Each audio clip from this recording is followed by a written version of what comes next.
मुजफ्फरनगर जनपद के दक्षिणी कृष्णापुरी मोहल्ले का मामला सामने आया है, जहां एक परिवार ने खुद को झूठे दुष्कर्म के मामले में फंसाने का आरोप लगाया है। पीड़ित परिवार एसएसपी कार्यालय पहुंचा और पूरे मामले की निष्पक्ष जांच कर न्याय दिलाने की मांग की। पीड़ित परिवार का आरोप है कि मकान बनाने के लिए लोन कराने के नाम पर उनसे 5 लाख रुपए का लोन पास कराने की बात कही गई थी, जिसके एवज में 20% रकम की मांग की गई। परिवार का कहना है कि उन्होंने इस मांग को मानने से इनकार कर दिया, जिसके बाद दबंगों ने दबाव बनाना शुरू कर दिया और अब 10% रकम की जबरन मांग की जा रही है। परिवार का आरोप है कि जब उन्होंने दूसरी जगह से अपने मकान के लिए लोन करा लिया तो नाराज होकर दबंगों ने उनके खिलाफ झूठा रेप केस का आरोप लगा दिया। मामले में पुलिस ने जांच के बाद शांति भंग की धाराओं में चालान कर दिया। पीड़ित परिवार का कहना है कि झूठे आरोपों के चलते उनकी सामाजिक प्रतिष्ठा को ठेस पहुंची है और वे मानसिक रूप से परेशान हैं। परिवार ने एसएसपी से पूरे प्रकरण की दोबारा निष्पक्ष जाँच कराने और दोषियों के खिलाफ सख्त कार्रवाई की मांग की है। मेरा नाम सुप्रिया जी, आज एसएसपी दफ्तर आए थे, क्या कारण है समझ सकते हैं? जो हमारा मतलब हम कृष्णापुरी में रहते हैं, दक्षिण कृष्णापुरी में। हमारे पास में ही जो विनोद और विनोद की वाइफ नीतू रहती थी, उनके साथ हमारा थोड़ा झगड़ा हुआ। वो इस बात को लेकर हम अपना मकान बनाने के लिए लोन लेना चाहते थे। तो जो उनके जानने वाले हैं दीपक, पुष्पलता जी का लड़का, और उनकी जो दूसरी वाइफ है, उनकी जो दूसरी वाइफ है, उन लोगों ने विनोद से कह के हमें, मतलब मेरे जो हस्बैंड है वो थोड़ा कम पढ़े लिखे हैं, उन्हें बोला कि 5 लाख हम दिलवा देंगे, हम लोन करवा देंगे, लेकिन तुम हमें 20% दे देना। और उन्हें 20% का बताया कि 20% के 20,000 रुपए होते हैं, तुम 5 लाख पे हमें 20,000 दे देना।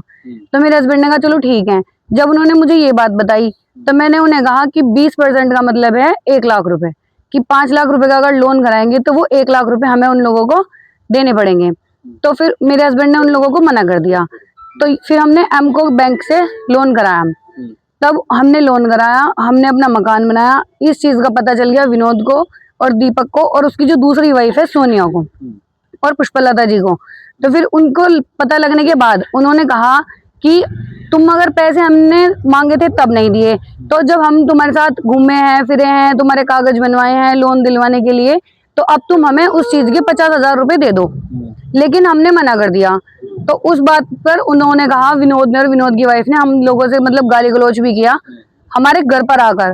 फिर हमने सोचा, मैंने कहा चलो भाई आपसी बात है, छोड़ दो। फिर उन्होंने कहा कि अगर तुम ऐसे नहीं दोगे तो हम अपनी लड़की के ऊपर रेप केस लगाकर तुमसे वैसे वसूली करेंगे। अब इस बात को लेकर लड़ाई झगड़ा हुआ। फिर उसके बाद अब ये लोग मेरे पति को झूठे मुकदमे में 151 में उनका चालान कराया, जबकि वो जेल भी काट के आए हैं और हम उनसे मिले नहीं। पोक्सो एक्ट में मुकदमा भी दर्ज हुआ था। बिल्कुल। तो फिर उन्होंने बोला, उन्होंने 3-4 धाराएं लगवाई, तो उन धाराओं में मुकदमा ना होके 151 में मुकदमा हुआ है, क्योंकि जो मतलब कहा सुनी हुई थी उसी में मुकदमा हुआ है। फिर उन्होंने कहा कि हमने जो धाराएं लगवाई थी उनमें मुकदमा नहीं करा, पुलिस वालों ने ये कर दिया वो कर दिया। कंटिन्यू एलिगेशन लगाए जा रहे हैं पुलिस वालों पर।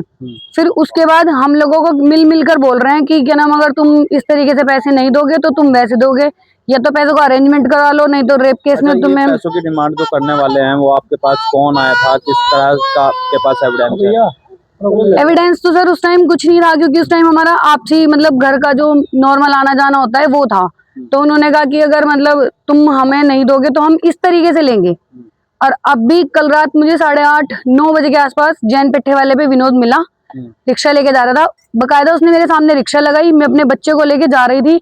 उसने बोला या तो पैसों का अरेंजमेंट करा लो, नहीं तो मैं तुम्हारे हस्बैंड को रेप केस में जेल पहुंचाकर ही रहूंगा।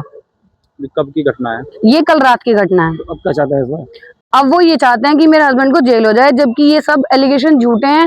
सीओ सर इसकी विवेचना कर रहे हैं, 3 महीने से कंटिन्यू वो विवेचना पे हैं। और हम जो सीओ सर मांग रहे हैं, जो हमसे मतलब जिस तारीख का इन्होंने मुकदमा लगाया है, हमने सब पेन ड्राइव्स वगैरह उनको दे दी हैं, सब झूठी। मतलब ये हो गया कि विनोद की जो पार्टी है वो झूठ आरोप लगा रही है। आप क्या चाहते हैं? हम बस यही चाहते हैं, जो ये कंटिन्यू धरना लगा रखे हैं, एक तो ये हट जाए, क्योंकि ये उससे हम लोगों की तो बेइज्जती पूरी हो रखी है पूरे समाज में, पूरे उसमें। हम लोग मतलब जो भी कोई पूछा है हम ही से पूछा है, सब उन्हीं की बात पर बिलीव कर रहे हैं। पुलिस से क्या किस तरह का आश्वासन आपको दिया जा रहा है? पुलिस तो अपना काम सही कर रही है, लेकिन उन लोगों को लग रहा है कि पुलिस वालों को हमने पैसे दे दिए या हमने कुछ कर दिया, इस तरीके से वो आरोप लगाए जा रहे हैं पुलिस वालों के ऊपर भी। हालांकि जब हम वे सबूत मांग रहे हैं, जिस तारीख का मुकदमा गया, वो पेन ड्राइव दे दी, वो आधार कार्ड दे दिए, वीडियोस दे दी, फोटोज दे दिए, सब हमने उन लोगों को दे दिया। उसी के आधार पर विवेचना हुई है। ये सब झूठा आरोप लगाया गया है, ये सब दिखा दिया गया।